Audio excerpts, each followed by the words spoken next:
Kuna watu wanajenga majumba makubwa. Pia kuna watu wengine wanajenga maisha yao kupitia biashara ya vifaa vya ujenzi. Leo nitazungumzia biashara ya uuzaji wa simenti. Je, unataka kuwa mteja wa maendeleo au unataka kuwa maendeleo yenyewe kupitia simenti? Uuzaji yani inamaanisha wa simenti. Leo katika Moyo wa Malezi tunaenda kuzungumzia fursa ambayo watu wengi bado hawajaiona yani wachache tu wameshaiona hiyo fursa, lakini bado wengi hawajaiona. Na fursa yenyewe ni uuzaji wa simenti. Yani kabisa unaweka bango pale, umefungua duka lako, umeandika kwa mfano Muhere Cement Supplier. Umeona au fulani Modesta Cement Supplier. Yani umeona kitu kama hicho Mimi ninaitwa Muhere Madam. Kama bado haujasubscribe kwenye channel yetu ya Moyo wa Malezi, karibu fanya hivyo sasa hivi, kwa sababu ninakuletea maarifa sahihi kabisa kwa ajili yako na kwa ajili ya familia yako. Usisite kutupigia simu au kututumia ujumbe kwa namba 0754579224. Hebu karibu twende kwenye biashara ya simenti, tukaanze kuona jinsi unavyoweza kuanza hata kama una mtaji mdogo. Karibu na tuanze. Njia ya kwanza, fanya utafiti wa soko. Location ni kila kitu kwenye biashara ya simenti. Chagua maeneo ambayo ni mapya, maeneo ambayo yanakuwa sasa, maeneo ambayo yanaanza, watu wanakuta ujenzi unaendelea kwa kasi. Kajikite pale, chomeka kifaa chako cha simenti pale. Weka duka lako, sio lazima liwe kubwa. Unaweza ukaanza tu kidogo unapoanza. Yani unaanza na mtaji wako tu wa kawaida. Kila unapopata faida ndio unaongeza mzigo wako. Usianze na simenti nyingi sana. Mwisho wa siku unakuwa na stock imeshikilia pesa. Anza kidogo kidogo. Wateja wako wakubwa ni mafundi. Jenga urafiki na mafundi. Kuwa na namba nyingi za mafundi, wapigie simu, wasalimie, waulize uko wapi rafiki yangu, location iko wapi, nikupateje sasa simenti zipo, nimeleta mzigo mpya. Unakuwa na kauli nzuri. Unawapa wakati mwingine motisha mafundi, unawapa commission. Ukileta wateja nakupa 500 kwa kila mfuko. Wewe hata ukapata 1000 kwenye mfuko, lakini ukampa 500 fundi, utajikuta umeuza simenti nyingi sana na umepata faida, kwa sababu fundi huyo atageuka kuwa muuzaji wako, kwa sababu atakuwa anakutafutia wateja. Njia ya pili, pata wasambazaji wa uhakika. Hakikisha kwamba wasambazaji ambao wanakupatia mzigo ni wale ambao ni wa kuaminika. Usipite njia za panya hivi kupata simenti fake nini, itakuharibia kabisa soko. Pata wasambazaji wa uhakika, nunua simenti nzuri, na hakikisha unanunua kwa bei ya jumla. Usinunue kwa bei ya rejareja au ukanunua kwa wasambazaji ambao ni wale wa pili, hapana. Ununue kwa msambazaji wa kwanza yani unanunua labda kutoka kwenye madepo makubwa. Usinunue simenti mtu amenunua na yeye anakuja kukuuzia tena, kwa hiyo unajikuta faida imepungua. Nunua moja kwa moja kwa wasambazaji ambao ni wasambazaji wakubwa.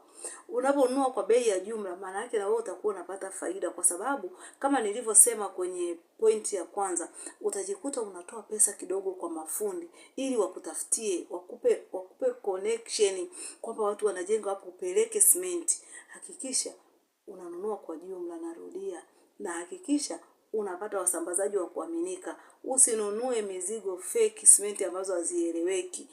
Utaharibu sifa ya biashara na wateja watakukimbia. Siri ya tatu, anza na mtaji ambao unaweza kuumudu. Usianze na mtaji mkubwa sana kama nilivyosema afu kajikuta unakuwa na stock kubwa, yani pesa zimeshikiliwa pale. Anza na mtaji ambao unaweza kuumudu. Yani kuwa wewe, usiangalie duka la mtu mwingine, angalia la kwako. Yani mtaji wako, je, huu mtaji naweza kuumudu? Je, ninaweza kusambaza vizuri na mimi mzigo wangu kwa wateja wangu bila kukwama? Yani unakuwa unahakikisha kwamba mtaji ulionao ni ule ambao unaweza ukaumudu wewe, ukafanya vizuri na biashara yako ikaenda. Kadiri unavyouza unakuwa unaongeza, unaweka na stock. Sasa unapouza, faida unaopata unaongeza mzigo, faida unaopata unaongeza mzigo. Sio unaanza kula faida tu, unaanza kupata unakula, unaongeza mzigo wako. Mwisho wa siku unashangaa kuona biashara inakuwa, na biashara inakuwa kwa kwenda mdogo mdogo. Biashara haikui tu kwa kulipuka tu pap umeanza moja kwa moja ujaze, hapana. Unaanza mdogo mdogo, yani una mtaji ambao unaumudu, ambao unaweza na unakuwa unaweka akiba. Siri ya 4, weka bei shindani na huduma bora.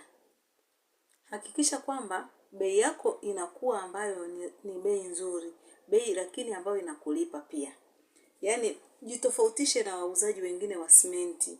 Yaani wewe punguza kidogo kwenye ile bei ambayo kila mtu anauza, wewe punguza kidogo tu. Wahindi wanatushinda kwenye biashara kwa sababu wao mara nyingi wanapunguza hata shilingi 100. Unakuta kitu kama ni cha shilingi 4,000 basi wanauza shilingi 3,800, 3,900. Watu wanajazana pale mpaka unaona watu wanasukumana. Utasema labda wale watu ni wanafanya kwa madawa ni nini? Hapana, ni akili tu. Yaani punguza kidogo, yaani weka bei ya ushindani. Mtu atakuwa anawaza kama nitanunua mifuko 10, alafu kuna punguzo la 200 kwenye mifuko 10 atakuwa na shilingi ngapi? Kwa hiyo inamrahisishia hata mnunuzi. Kwa hiyo weka bei ya ushindani, lakini bei ambayo pia wewe mwenyewe ukiwa unapata faida. Usipunguze mpaka ukajikuta ukapata hasara, ukao unafanya kazi bure. Hapana. Weka ushindani, fanya biashara vizuri. Yaani patakapokuwa pana bei shindani na wewe bei yako umeishusha kidogo, maana yake wateja watakuletea wateja wengine. Siri ya 5, ongeza huduma ya usafirishaji, delivery. Hii ni siri kubwa sana na ni siri ambayo watu wengi bado hawajaigundua. Watu wengi wanapenda urahisi. Yaani akiletewa mzigo anakutafutia watu wengine. Anawaambia kabisa kwamba yaani yule ukinunua mzigo anakuletea. Kwa hiyo tafuta usafiri, tafuta bajaji, tafuta bodaboda, tafuta pikipiki. Yaani hakikisha kwamba hata kama hauna gari, sambaza kwa kutumia pikipiki. Piga mahesabu, weka faida kidogo, lakini mzunguko ukiwa mkubwa, yani ukajikuta unauza sana kwa sababu unawasambazia watu, unawapelekea, unafanya nini? Yaani utajikuta unauza sana japo umepunguza na umepeleka, lakini faida utakuwa unaiona. Unapiga tu mahesabu kwamba nikipelekea wateja 10, 15, lita ngapi zitakuwa zimeisha za mafuta hapa. Zitakuwa ni lita kadhaa. Hizo lita kadhaa shilingi ngapi? Shilingi kadhaa. Kwenye biashara yangu nipunguze, yani unakupiga kasa mahesabu yako. Mwisho wa siku mambo yanakaa vizuri. Lugha nzuri kwenye biashara, customer care. Watu wengi wanapofanya biashara hawana lugha nzuri. Yaani duka likianza kukua kidogo tu anaanza kuota kiburi, anakuwa jeuri, hawajibu watu vizuri, hatafuti wateja. Mwisho wa siku wateja wote wanahama, unabaki wewe na duka lako. Lakini ukiwa na lugha nzuri, yani customer care jamani. Kama sio wewe ni wauzaji, hakikisha unawafundisha kuwakaribisha wateja. Wapelekee delivery nzuri, huku umechangamka, huku umefurahi. Unafika mpaka kwenye site za watu unawaambia jamani mimi nina simenti nitawaletea mpaka hapa. Watakuchagua wewe. Ndugu yangu, biashara kubwa huanza na hatua ndogo. Usiseme sina mtaji. Anza na hicho kidogo ulicho nacho. Kidogo kidogo mwisho wa siku kinakuwa kikubwa. Usitarajie kuanza kubwa sana. Mwisho wa siku ukaogopa na ukashindwa kuendelea. Usimwangalie mtu mwingine, angalia wewe. Yaani jiangalie wewe, jithamini wewe, pambana wewe kama wewe. Ndoto yako itatimia kwa wewe kutimiza ndoto za wengine. Wengine pale wanapowaza kuwa na majumba makubwa, wewe unawaza kuongeza biashara, unawaza kupata kipato, unawaza kufanya duka lako la simenti likue vizuri. Bila shaka umejifunza kitu kizuri siku ya leo. Usiache kushare, kulike, kucomment na kusubscribe kwenye channel yetu ya Moyo wa Malezi. Comment kuwa nitauza simenti na nitafanikiwa. Na kweli utafanikiwa kadiri Mungu aishivyo. Ninakutakia uuzaji mwema na uanzishaji mwema wa duka la simenti. Na Mungu akubariki sana.